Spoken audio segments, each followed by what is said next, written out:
Selamat malam. Presiden Soeharto pagi tadi meninjau lokasi yang terkena musibah ledakan gudang amunisi di Cilandak, Jakarta Selatan. Kepala negara pada kesempatan itu minta supaya rumah-rumah penduduk yang rusak diutamakan perbaikannya, sehingga menghadapi musim penghujan nanti, masyarakat benar-benar tertolong. Sementara itu, situasi di kota Beirut, Lebanon kembali memanas karena terjadinya tembak-menembak antara pasukan sayap kiri dan sayap kanan, serta unit-unit angkatan darat. Demikian juga situasi di Nicaragua setelah berlangsung pemilihan umum, kini terganggu karena ikut campurnya negara adik kuasa di negara tersebut.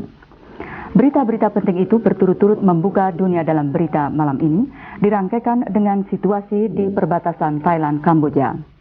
Melengkapi dunia dalam berita malam ini, kami turunkan berita setelah pembakaran jenazah Perdana Menteri Indira Gandhi dan keadaan pangan yang buruk di Ethiopia, diteruskan dengan berita dari Jerman Barat, Inggris, Jepang, Amerika Serikat, Filipina, Seoul, dan sebuah berita olahraga.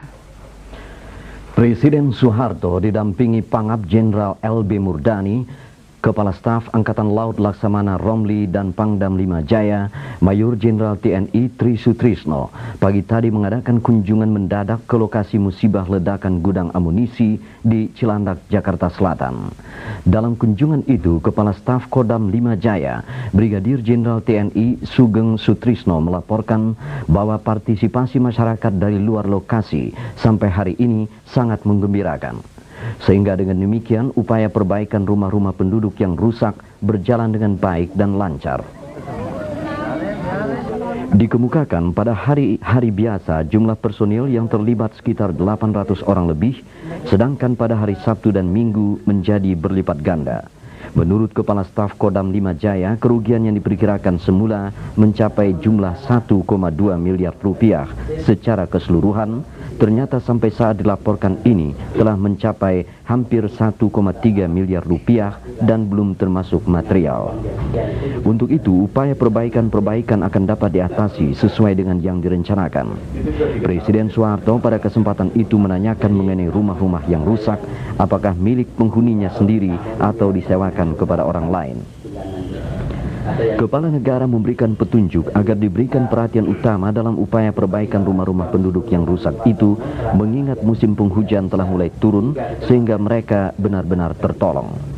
Selanjutnya, mengenai kelebihan dana yang ada dimintakan oleh Presiden guna meningkatkan kualitas perbaikan rumah-rumah itu. Selain meninjau tempat asal ledakan gudang amunisi di Kompleks Marinir, Presiden juga melihat rumah-rumah penduduk di sekitar lokasi serta mengadakan dialog baik dengan para petugas AMD Manunggal 18 maupun dengan para penduduk setempat.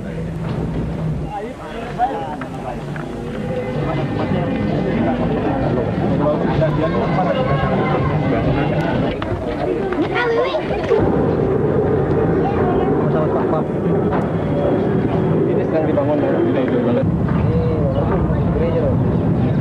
masih ada ya.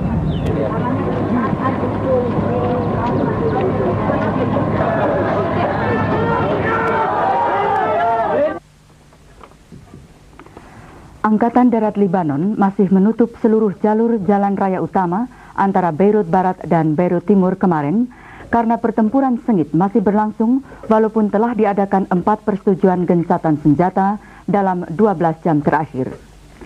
Pertempuran itu pecah pada saat perundingan tingkat militer babak pertama dibuka antara Lebanon dan Israel guna membahas penarikan pasukan Israel dari Lebanon Selatan yang berjumlah sekitar 10.000 orang. Pertempuran tersebut melibatkan pasukan sayap kiri dan sayap kanan dan unit-unit Angkatan Darat Lebanon. Pihak yang berwenang di Beirut menutup 4 tempat perlintasan di jalur hijau yang membelah sektor sayap kiri di Beirut Barat dan sektor sayap kanan di Beirut Timur. Kepolisian mengemukakan sedikitnya 31 orang menderita luka-luka dalam tembak-menembak roket, mortir, dan senapan mesin. Sebegitu jauh belum ditetapkan kapan tempat pelintasan itu akan dibuka kembali. Persetujuan gencatan senjata disepakati pada suatu pertemuan Kamis sore dengan para wakil 4 kelompok yang terlibat. Namun pertempuran berkecamuk kembali kemarin. Angkatan Darat memanggil komite 4 kelompok itu agar mengadakan sidang kembali guna membahas situasi yang memburuk tersebut. Perundingan penarikan pasukan Israel yang disponsori PBB sepakat menunda perundingan sampai Senin lusa.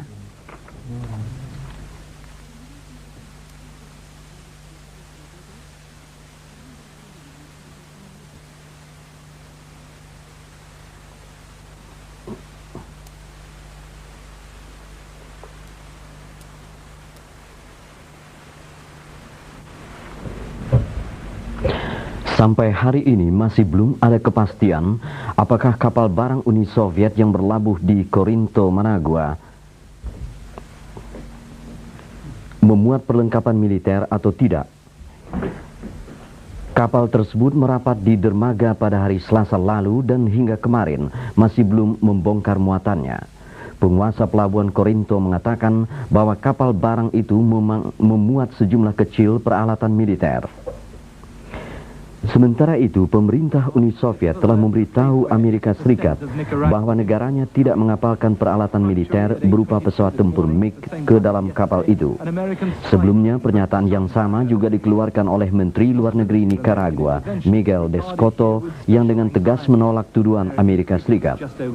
Departemen Luar Negeri Amerika telah mengatakan bahwa penyerahan pesawat tempur mutakhir kepada Nicaragua akan dipandang dengan kekhawatiran terhadap negara-negara di kawasan Amerika Tengah.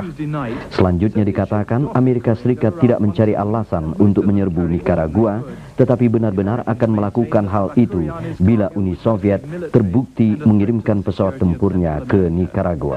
In Managua, the tension was converted by the authorities into a carnival in celebration of a Sandinist hero. But one of the revolution's military leaders announced that the 20,000 young people recruited to help with the coffee harvest would be given arms and used for the defense of Managua instead.